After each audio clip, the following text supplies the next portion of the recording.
You have spent months polishing your game's combat, but playtesters are still getting bored after 10 minutes. Why?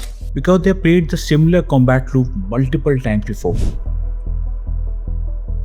Let's fix that today. Today, I'm giving you a concrete 5-step framework to shatter that repetitive loop. By the end of this video, we will discover how to build a combat system that forces your players to stay awake and commands their full attention. This may be the biggest thing that is stopping your game to achieve its true form, a crowd puller and a massive hit. In this video, we will discover what makes Capcom's Pragmata's innovative combat work. By forcing players to survive a high-stress shooter and solve a logical puzzle at the same exact time, it proved that making your players juggle two completely different mindsets is the ultimate way to keep them hooked. And with 1 million copies sold in the first 2 days, the market agrees. It succeeded because it did exactly what amateur game designers are terrified to do: make the combat harder to think about. Pragmata didn't just slap a mini game onto a shooter to waste your time. It forced two completely different mindsets together into one core loop. And I'm going to show you exactly how to apply this framework to your own game projects.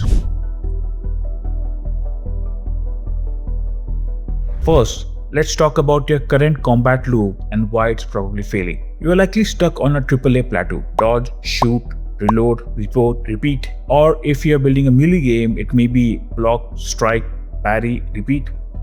Players have done this for 10 years. They play your game on autopilot. Their hands are moving, but their brains are asleep. When developers notice their combat is getting boring, they usually panic. And in this panic, what they do? They give enemies way more health, or they throw 50 more bad guys into the room. That doesn't make the game fun. It just makes it exhausting. Then there is a mini game trap. You try to fix boring combat by adding a side mechanic. Let's make them hack a terminal to open a door, something like that. The problem here is that these systems stop the fight.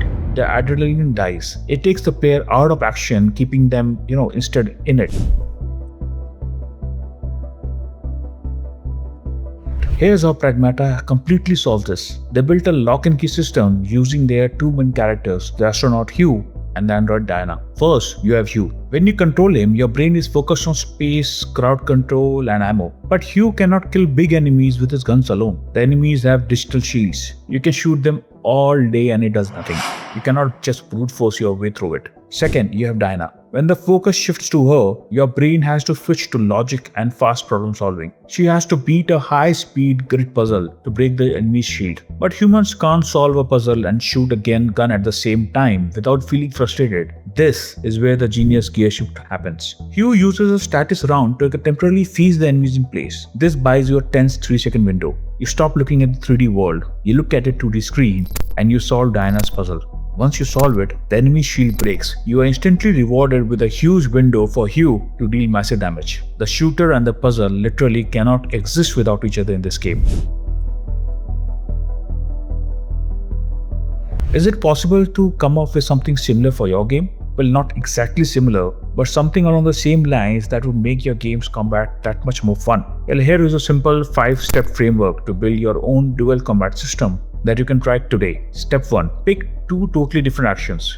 If your main action is fast dodging, your second action shouldn't be blocking. It should be thinking based. It could be matching a rhythm or aligning a signal or balancing a meter. Force the player's brain to switch from pure reflexes to active logic. Step 2. Make it mandatory. Listen closely. Players are lazy. If they can win by just mashing their main attack button, they can ignore your cool puzzle mechanic. You have to force it. Action A is the only way to create a safe window, and action B is the only way to actually hurt the enemy. No loopholes allowed. Step 3. Build a bridge. You can't expect a player's brain to shift gears instantly without getting annoyed. You need a mechanical bridge. This could be a brief slow motion effect after a perfect parry, or a heavy attack that knocks the enemy across the room. Give the player 2 to 3 seconds to calm their panic and focus on the puzzle. Step 4. Change the sights and sounds. Make it apparent for the player that the shift has happened. Your audio and visuals need to do the heavy lifting here. Mute the loud, chaotic battle noise in the background. Turn up the sound effects of your puzzle. Darken the edges of the screen or change the color. You need to explicitly tell the player's brain the rules have just changed. Step 5. Test it with ugly grey blocks. Do not try to build this with your final game art assets. Open a blank level, drop a basic grey capsule enemy. Strip away the health bars and fancy effects. Program the enemy to only take damage after the player beats the puzzle while under pressure. If the switch feels too jarring, tweak the timing. If the mechanic isn't fun with ugly grey boxes, no amount of AAA lighting will